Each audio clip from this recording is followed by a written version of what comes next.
বসতি হলো বসবাসের জন্য অধিগৃহীত স্থান। তাহলে বসবাসের জন্য যদি অধিগ্রহণ করা হয় তাহলে সেই অধিগ্রহণের কাজটা করবে কারা? অবশ্যই জনগণ। তাহলে জনগণের দ্বারা বসবাসের জন্য অধিগৃহীত স্থানকেই বলা যাবে জনবসতি বা সেটেলমেন্ট। তো এই জনবসতি বা সেটেলমেন্টের সংজ্ঞা হিসেবে বিভিন্ন সময় বিভিন্ন বিজ্ঞানী বিভিন্ন রকম সংজ্ঞা প্রদান করেছেন। তো আমি এখানে তোমাদেরকে একজন বিজ্ঞানীর কথা বলছি যিনি জনসংখ্যা বিজ্ঞানী এবং তার নাম হচ্ছে জে স্মিথ। তিনি তার লেখা যে বই সেটা হচ্ছে ডিকশনারি অফ জিওগ্রাফি। এই বইতে সেটেলমেন্ট বা জনবসতির সংজ্ঞা হিসেবে যেটা বলছেন সেটা হচ্ছে, দেখো, স্থায়ীভাবে মানুষের বসবাসের জন্য অধিগৃহীত স্থান। এটা কে বললেন? J Smith.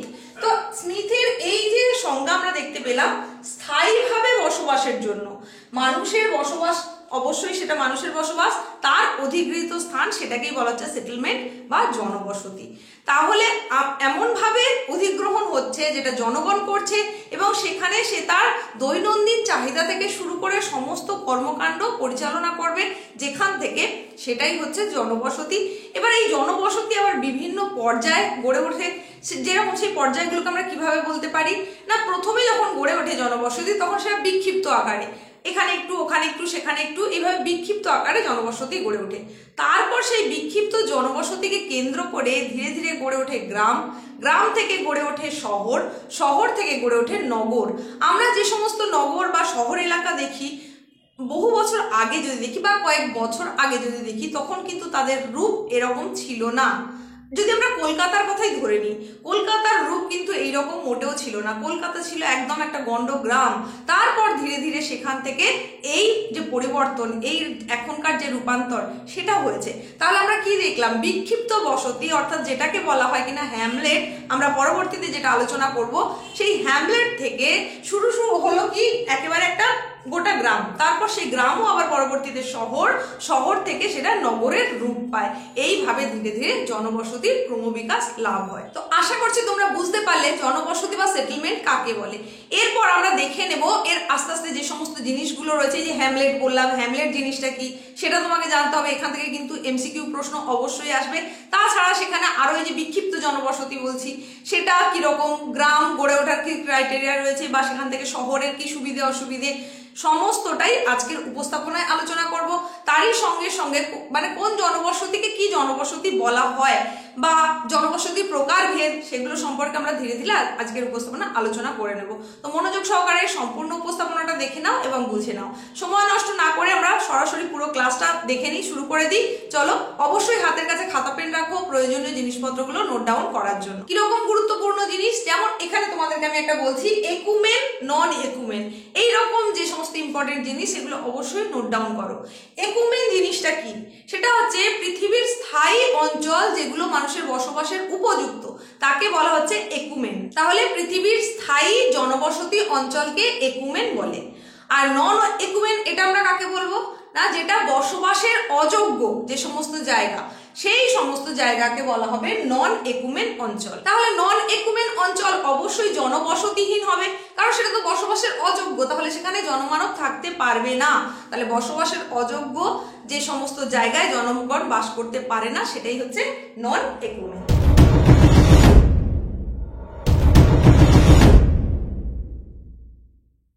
ক্লাস 12 এর থার্ড সেমিস্টারের প্রিয় ছাত্রছাত্রীরা, নতুন এক উপস্থাপনার সঙ্গে হাজির হয়ে গেলাম, তোমাদেরই এসপি ম্যাম।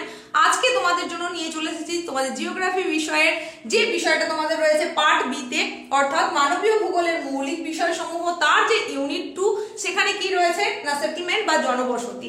এর আগে আমরা পড়ে নিয়েছি ইউনিট 1, যেখানে ছিল তোমাদের জনসংখ্যা বা পপুলেশন। সেই ক্লাসটা নিশ্চয়ই তোমরা দেখে থাকবে। যদি এখনো না দেখে থাকো, আজকের ভিডিও ডেসক্রিপশন চেক করো, সেখানে তোমরা লিংক পেয়ে যাবে, বা প্লেলিস্ট চেক করেও দেখে নিতে পারো। তো তাহলে জনবসতি কি জিনিস সেটা তো তোমরা জেনে গেলে। এখন আমরা যেটা দেখে নেব সেটা হচ্ছে জনবসতির বৈশিষ্ট্য। জনবসতির বৈশিষ্ট্য হিসেবে আমি তোমাদেরকে এখানে কয়েকটা পয়েন্ট দেখিয়েছি। এরকম ছোট্ট ছোট্ট পয়েন্ট আকারে যদি তোমরা পড়তে থাকো তাহলে কিন্তু খুব সহজে মনে রাখতে পারবে। যেমন প্রথমেই দেখেছি, দেখো, আশ্রয়স্থল। তাহলে জনবসতিকে আমরা আশ্রয়স্থল বলছি কেন? কারণ আমাদের এই যে ঋতুচক্রের বিভিন্ন ঋতুতে বিভিন্ন রকম আমরা পরিবর্তন লক্ষ্য করতে পারি। গ্রীষ্মের যে প্রখর তাপ রয়েছে, আবার বর্ষায় দেখি প্রচন্ড বৃষ্টিপাত, তেমনি শীতে আবার উত্তরে বাতাস, এই সমস্ত কিছুর আশ্রয়স্থল মানে সমস্ত কিছু থেকে বাঁচায় কে? অবশ্যই আমাদের বসতি স্থান, জনবসতি। আমাদের মাথার উপরে যদি ছাদ না থাকতো আমরা বর্ষার বৃষ্টি আটকাতে পারতাম না, গরমের রোদ থেকে আমরা বাড়ির ভেতরে থাকি বলেই একটু হলেও স্বস্তির নিঃশ্বাস ফেলতে পারি, ঠিক তেমনি শীতের হাত থেকেও রক্ষা পাই। তাহলে আমাদের বসতির বৈশিষ্ট্য অবশ্যই হবে আশ্রয়স্থল। নেক্সট যে পয়েন্টটার কথা বলেছি সেটা হচ্ছে সংস্কৃতি ও উপজীবিকা। এটা কিরকম? দেখো, সংস্কৃতি এবং উপজীবিকা মানে আমি এখানে এটাই বলতে চাইলাম, জনবসতির মধ্যে এমন একটা বিশেষ ব্যাপার গড়ে ওঠে ধীরে ধীরে, একটার পর আরেকটা বাড়ি, তারপর আরেকটা বাড়ি, এদের মধ্যে এমন একটা অবিচ্ছেদ্য ভাব, একটা আত্মিক ভাব গড়ে ওঠে যেটা কিনা সংস্কৃতি রচনা করে একটা নির্দিষ্ট। তাছাড়াও উপজীবিকা, এক একটা এরিয়াতে দেখবে এক একটা সেটেলমেন্টে এক এক রকমের উপজীবিকা বিশেষভাবে গড়ে ওঠে। তো সেই সমস্ত কিছু কিন্তু বৈশিষ্ট্য, গুরুত্বপূর্ণ বৈশিষ্ট্য কার? সেটেলমেন্ট বা জনবসতির। নেক্সট পয়েন্ট বলেছি স্ব ইচ্ছায় বাস। তুমি যেখানটায় বাস করছো, যেটা তোমার বাসস্থান, যেটা তোমার আবাসস্থল, সেখানে তুমি তোমার নিজের ইচ্ছায় বসবাস করো, স্বেচ্ছায় বসবাস করো, অন্য কেউ জোর করে কিন্তু তোমাকে বসবাস করতে বাধ্য করেনি। তাহলে জনবসতির বৈশিষ্ট্য হচ্ছে নিজের ইচ্ছায় বসবাস। তারপরের পয়েন্ট বলেছি নিরাপত্তা। তুমি দিনের শেষে যেখানে যাই করো না কেন, সারাদিন তুমি যাই কাজই করো না কেন, দিনের শেষে কিন্তু ওই যে বাসাটা তোমার, সেখানে যখন তুমি ফেরো সেখানে তুমি নিরাপত্তা ফিল করো, তুমি সেখানে সেফ থাকো, সেফ লাইফ লিড করো। তো এই যে নিরাপত্তার ব্যাপারটা, সেটা কিন্তু জনবসতির একটা অন্যতম বৈশিষ্ট্য। তাহলে এইগুলো আমরা দেখে নিলাম বৈশিষ্ট্য হিসাবে। এরপরে আমরা দেখে নেব শ্রেণী বিভাগ। জনবসতি সব জায়গায় একই রকম হয় না, তবে বিভিন্ন ক্ষেত্র অনুযায়ী তার যে প্রকারভেদ সেটা বিভিন্ন রকম হয়। এবার আমরা সেটাই দেখে নেব। আমি আগেই বললাম যে বিভিন্ন ভিত্তিতে বসতির নানান রকম শ্রেণীবিভাগ করা হয়। মূলত আর্থসামাজিক প্রেক্ষাপট অনুযায়ী বা কর্মধারার ভিত্তিতে এই যে বসতি বা সেটেলমেন্টের ক্লাসিফিকেশন হিসেবে মূল দুটো ভাগের কথা বলা হয়। সেটা আমি তোমাদেরকে এখানে দেখিয়েছি। সেটা হচ্ছে গ্রামীণ বসতি বা যেটাকে বলা হয় রুরাল সেটেলমেন্ট, আর একটা পৌর বসতি বা আরবান সেটেলমেন্ট। তো এই পৌর বসতি আর গ্রামীণ বসতি, এই দুটোর মধ্যে আমরা এক একটা করে জেনে নিই। প্রথমে বলেছি গ্রামীণ বসতি। তাহলে গ্রামীণ বসতি আমরা কাকে বলবো?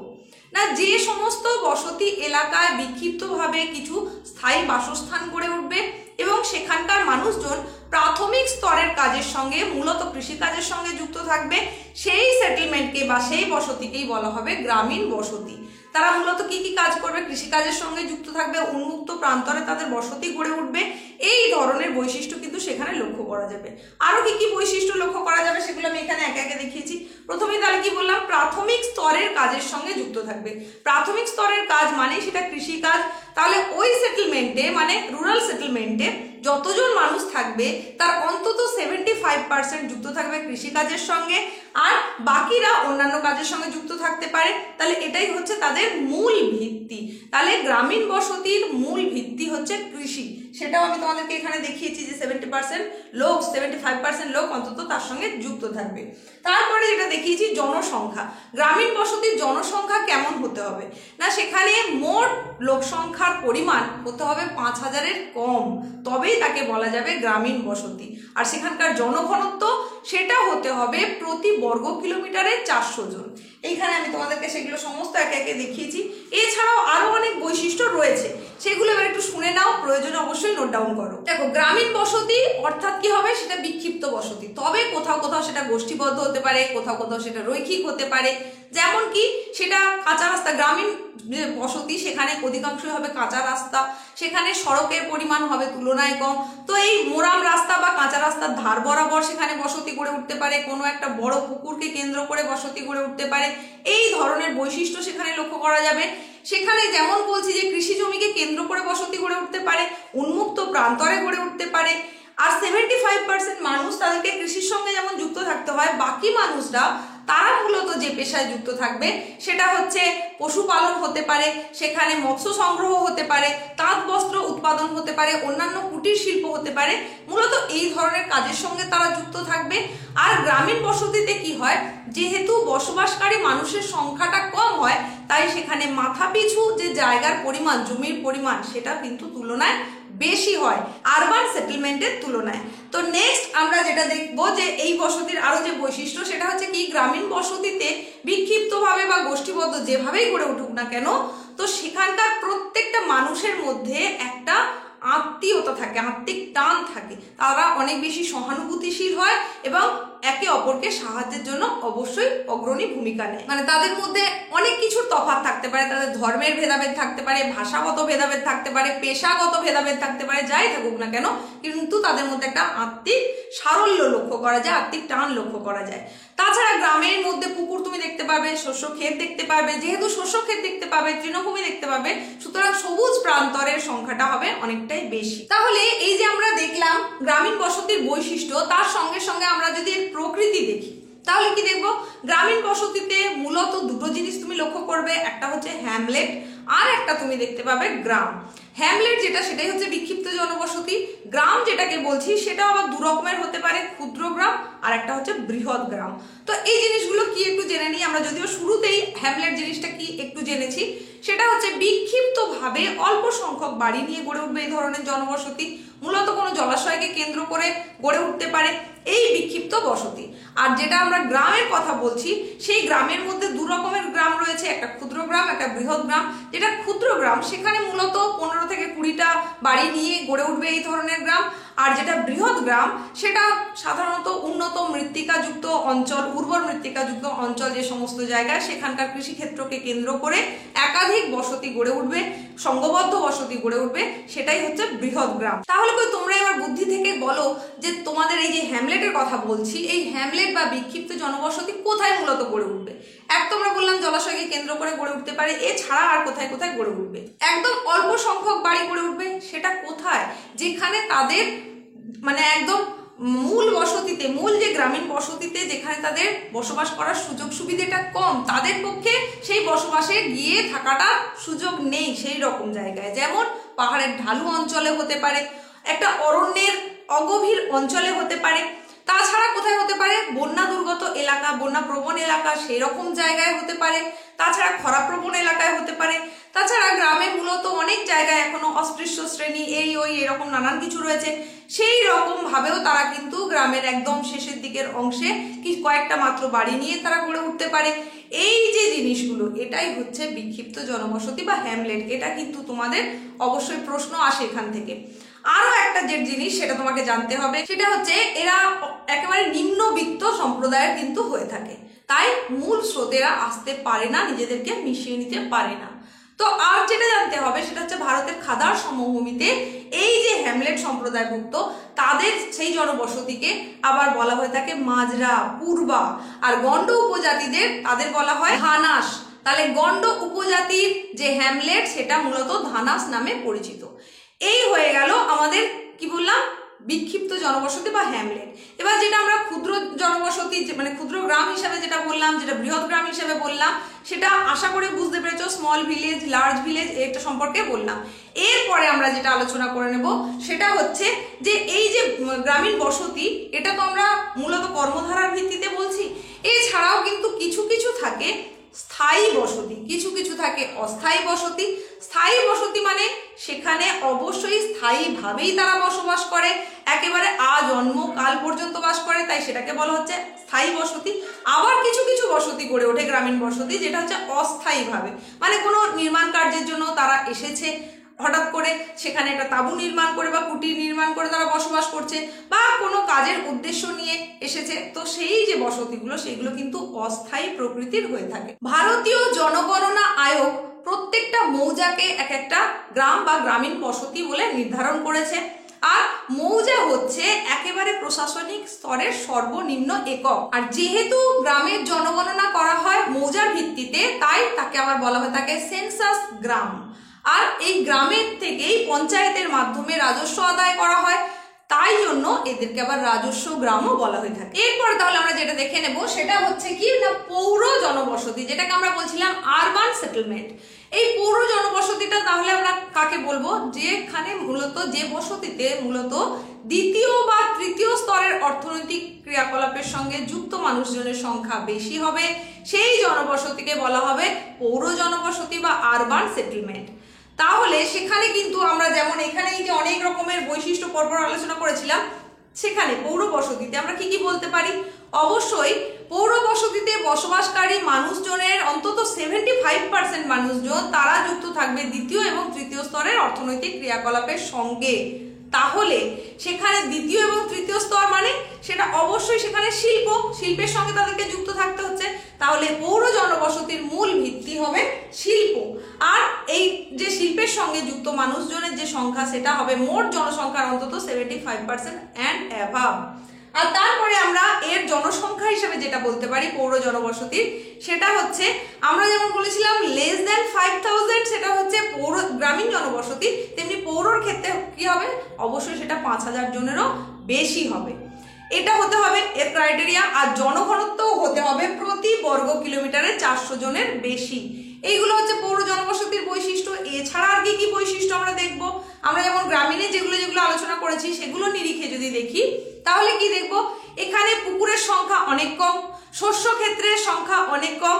যেহেতু এখানে তৃণভূমি বলতে সেই অর্থে কিছুই দেখতে পাওয়া যায় না, তাই সবুজায়ন প্রায় নেই বললেই চলে, খুব সামান্য কিছু দেখতে পাওয়া যাবে। তারপর আমরা কি দেখব? এখানকার চিকিৎসা ব্যবস্থা উন্নত, স্কুল কলেজের সংখ্যা অনেক বেশি। তারপরে এখানে মানুষের সুযোগ সুবিধে অত্যন্ত বেশি, অন্যান্য যে সমস্ত সুযোগ সুবিধে সেই সমস্ত সুযোগ সুবিধে বেশি, পরিবহন অনেক বেশি উন্নত হবে। তাছাড়া আর কি কি এখানে দেখতে পারবো? এখানে আমরা যেটা আরো লক্ষ্য করব সেটা হচ্ছে মাথা পিছু যে জমির পরিমাণ সেটা কিন্তু পৌর জনবসতিতে অনেকটাই কম হবে। তাছাড়াও আরো যে সমস্ত বৈশিষ্ট্যগুলো আমরা আরবান এরিয়াতে আরবান যে সেটেলমেন্ট সেখানে দেখতে পাবো সেটা হচ্ছে কি, এটা অবশ্যই মিউনিসিপ্যালিটি হবে বা কর্পোরেশন হবে বা ঘোষিত কোনো এলাকা হবে। তাছাড়াও এটা এরকম ক্যান্টনমেন্ট হতে পারে, কোন বোর্ড এলাকা হতে পারে। এইটাই হচ্ছে পৌর বসতির আরো একটা বৈশিষ্ট্য। তাছাড়া আরো যে বৈশিষ্ট্যগুলো রয়েছে তার মধ্যে একটা অন্যতম হচ্ছে এখানকার রাস্তাঘাট সেটা হবে সড়ক প্রকৃতির এবং অনেকটা প্রশস্ত ধরনের হবে। এখানকার বিনোদনের ব্যবস্থা হবে উন্নত প্রকৃতির, টেলিযোগাযোগ ব্যবস্থা হবে উন্নত। মূলত বেশিরভাগ মানুষ থাকবে অকৃষি নির্ভর, তারা কৃষির উপর নির্ভর করে থাকবে না। তারপরে আমরা 75% এন্ড অ্যাবাভ মানুষকে বলেছি দ্বিতীয় ক্ষেত্র তৃতীয় ক্ষেত্রের সঙ্গে যুক্ত থাকতে হবে। তাছাড়া বাকি যে সমস্ত মানুষজন থাকবে তারা হয়তো সামান্য হলেও কৃষির সঙ্গে যুক্ত থাকতে পারে, তবে সেটা হওয়ার কথা সাধারণত নয়। তো এই সমস্ত যে আমরা বৈশিষ্ট্যগুলোর কথা বলছি সেটা সবগুলো হচ্ছে পৌর বসতি বা আরবান সেটেলমেন্টের বৈশিষ্ট্য। তাহলে আশা করছি পৌর বসতিটাও তোমরা বুঝতে পেরেছো, কাকে বলে, তার বৈশিষ্ট্য, এগুলো নিশ্চয়ই বুঝতে পেরেছো। তো আমরা যখন প্রথমে বসতির যে পর্যায়ে দেখছিলাম সেখানে কি দেখছিলাম? বিক্ষিপ্ত জনবসতি থেকে গ্রাম, থেকে শহর, থেকে নগর, এরকম ভাবে গড়ে উঠছিল। তো বিক্ষিপ্ত বসতি গ্রাম আমরা সেটা তো গ্রামীণ বসতিতে পেয়ে গেছি। এরপরে পৌর বসতিতে যেটা গড়ে উঠছে তাহলে সেগুলো কি কি হবে? অবশ্যই শহর গড়ে উঠবে। তাহলে গ্রামের থেকে বড় হতে হবে এই শহরকে, মানে শহর আমরা কাকে বলবো? যেটা আয়তনে গ্রামের থেকে বড় হতে হবে, মানে যেখানে আয়তন না হলেও জনসংখ্যাটা বেশি হবে গ্রামের থেকে, তো সেটাই হচ্ছে শহর। আর এখানে শহরে কি হবে? নানান রকমের সুযোগ সুবিধে থাকবে। আমি এখানে তোমাদেরকে পরপর দেখিয়েছি বেশ কিছু জিনিস। শহর যেটাকে কিনা আমরা বলছি টাউন, এরপরে যেটা দেখিয়েছি নগর যেটাকে আমরা বলছি সিটি, তারপরে বলছি মহানগর অর্থাৎ যেটাকে বলা হচ্ছে মেট্রোপলিস, সেটা হয়ে গেল মহানগর। তারপরে আমরা বলেছি মেগা সিটি, তারপরে আছে মহাপৌরপুঞ্জ যেটাকে আবার বলা হচ্ছে মেগালোপলিস। তাহলে এর মধ্যে কোনটা কি সেগুলো আমরা এবার একটু জেনে নিই। তাহলে শহর কি বললাম? গ্রামের থেকে বড় হতে হবে, এটা হচ্ছে শহর। শহরের থেকেও যেটা বড় হবে সেটা হচ্ছে আবার নগর। নগরের থেকেও বেশি সংখ্যক মানুষ যেখানে বসবাস করবে সেটা হয়ে যাবে মহানগর। এই যে আমরা পরপর ধাপগুলো বলছি কিসের ভিত্তিতে সেগুলো বলছি না, সেটা যেমন বলছি আয়তনের ভিত্তিতে তার সঙ্গে সঙ্গে জনঘনত্ব অনুসারেও বলছি। এই যেমন আমরা ধরো শহরের কথা বললাম, গ্রামের থেকে এর আয়তন যেমন বড় হবে তেমনি এখানে কিন্তু জনঘনত্বটাও বেড়ে যাবে। আবার যে শহরে জনসংখ্যাটা আরো বেশি নিবিড়তর হয়ে যাবে, আরো বেশি ঘন হয়ে যাবে, সেটাই কিন্তু তখন নগরে পরিণত হয়ে যাবে। আবার আমরা যেটাকে মহানগর বলেছি তার মানে সেখানে লোক সংখ্যাটা আরো বেশি বেড়ে যাবে। যেমন আমরা যদি ধরে নিই বর্তমানে ভারতবর্ষের মহানগরের সংখ্যা হচ্ছে 53টা, তার মধ্যে প্রধান প্রধান আমরা হিসেবে যেগুলো বলতে পারি যেমন কলকাতা মহানগরের কথা বলতে পারি, দিল্লি, মুম্বাই, চেন্নাই, হায়দ্রাবাদ, আহমেদাবাদ, এই ধরনের মহানগরগুলোর কথা কিন্তু আমরা বলতে পারি। ঠিক তেমনি রয়েছে মেগা সিটি। তাহলে মেগা সিটি এইখানেও কিন্তু আবার যেটা তোমাদেরকে জানতে হবে মেগা সিটি ব্যাপারটা কি। দেখো, ভারতে যেটাকে মহানগর বলা হচ্ছে সেটা সেখানকার জনসংখ্যা হচ্ছে 10 লক্ষ বা তারও বেশি জনসংখ্যা থাকবে, সেটা হচ্ছে মহানগর। আর এই মহানগরকে কেন্দ্র করে তারই উপকণ্ঠে আরো বৃহদায়তন এবং বৃহৎ জনসংখ্যা বিশিষ্ট এলাকাকেই আবার বলা হবে মেগা সিটি। যেমন যদি ধরা হয় ভারতের ক্ষেত্রে, তাহলে সেইখানে মেগা সিটির যে লোক সংখ্যা সেটা হবে 1 কোটি বা তার বেশি। আর এইরকম উদাহরণ হিসাবে আমরা দুটোর কথা বলতে পারি, সেটা হচ্ছে মুম্বাই, দিল্লি। তো এই যে তোমরা আজকের উপস্থাপনাটা দেখছো, এই উপস্থাপনায় এখন তোমাদেরকে যেটা জানাবো সেটা হচ্ছে মহাপৌরপুঞ্জ, সেটা কি জিনিস। তবে সেটা জানানোর আগে বলি, আজকের এই উপস্থাপনাটা তোমার ঠিক কেমন লাগলো সেটা কিন্তু কমেন্টে জানাতে একেবারেই ভুললে চলবে না। তোমার একটা মূল্যবান মতামত কিন্তু অনেক কিছু ডিপেন্ড করছে, আমাকে অনেক বেশি অনুপ্রেরণা দেবে। তাই ক্লাসটা কেমন লাগছে অবশ্যই জানাবে। আর এই পর্যন্ত তোমাদের কিন্তু এটা পার্ট 1 হিসেবে থাকছে জনবসতি বা সেটেলমেন্টের। এরই পার্ট 2 হিসেবে তোমাদের যেটা আসবে সেটা হচ্ছে প্যাটার্ন। কিসের? সেটা হচ্ছে গ্রামীণ বসতির যে প্যাটার্ন, মানে সমস্ত সেটেলমেন্টের যে প্যাটার্নগুলো সেখানে আমরা আলোচনা করব। তাছাড়া শহর গড়ে ওঠার, নগর গড়ে ওঠার যে কারণ সেগুলো আলোচনা করব আমরা পার্ট 2-তে। আর আজকের এই পার্ট 1 এর উপস্থাপনা যারা তোমরা প্রথম দেখছো, এই ক্লাসটার মধ্যে দিয়ে যারা এসপি ম্যাম ক্লাস এডুকেশন চ্যানেলে প্রথম ভিজিট করছো, তাদেরকে বলবো অবশ্যই চ্যানেলটাকে সাবস্ক্রাইব করো, পাশে থাকা নোটিফিকেশন বেল আইকনটাকে অল করে রাখো এই ধরনের গুরুত্বপূর্ণ ক্লাসগুলো পাওয়ার জন্য। আর আজকের ক্লাসের একেবারে শেষের দিকের অংশে কিন্তু আমরা চলে এসেছি, কারণ বললাম আজকের ক্লাসটা হচ্ছে পার্ট 1 পর্ব। নেক্সট আমরা পার্ট 2 নিয়ে আসবো খুব তাড়াতাড়ি। তো পার্ট 1 পর্বের শেষের দিকে যে অংশ আলোচনায় আমরা এসে গেছি সেটা হচ্ছে মহাপৌরপুঞ্জ। এবার মহাপৌরপুঞ্জ কি সেটা জেনে নাও, প্রয়োজনে নোট করো। একাধিক ছোট বড় পৌর এলাকার সঙ্গে মূল নগরীর একত্রীভবনকেই বলা হয় মহাপৌরপুঞ্জ। আশা করছি বুঝতে পারছো ব্যাপারটা কি। তাহলে কি বললাম? একাধিক ছোট বড় যে সমস্ত পৌর এলাকা তার একত্রীভবন, সুতরাং সেটাও অনেক বড় হবে, এটা তো বোঝাই যাচ্ছে। তাই তাকে বলা হচ্ছে মেগালোপলিস বা মহাপৌরপুঞ্জ। আর এই যে মহাপৌরপুঞ্জের কথা বলছি, তার উদাহরণ হিসাবে আমরা যেগুলোর কথা বলতে পারি সেটা হচ্ছে টোকিও, নিউ ইয়র্ক, এগুলো হচ্ছে মহাপৌরপুঞ্জের উদাহরণ। তো এই হচ্ছে আজকের টোটাল উপস্থাপনা, যেটা তোমাদের সেটেলমেন্ট বা জনবসতির পার্ট 1 হিসাবে বলে দিলাম। তোমরা এর আগের যতটা তোমাদের সিলেবাসের অংশ রয়েছে সমস্ত ক্লাসই কিন্তু হয়ে গেছে ইতিমধ্যে, চ্যানেলে সেগুলো আপলোড হয়েছে।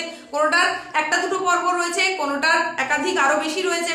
তো সেইগুলো যারা এখনো পর্যন্ত দেখে উঠতে পারোনি অবশ্যই প্লেলিস্ট চেক করো এবং দেখে নাও। আজকের ভিডিও ডেসক্রিপশন বক্সেও কিন্তু লিঙ্ক পেয়ে যাবে, সেখান থেকেও দেখে নিতে পারো। দেখা হচ্ছে পার্ট 2 পর্বের সঙ্গে, সেটেলমেন্টের নেক্সট যে পার্ট 2 পর্ব তার সঙ্গে খুব তাড়াতাড়ি দেখা হচ্ছে।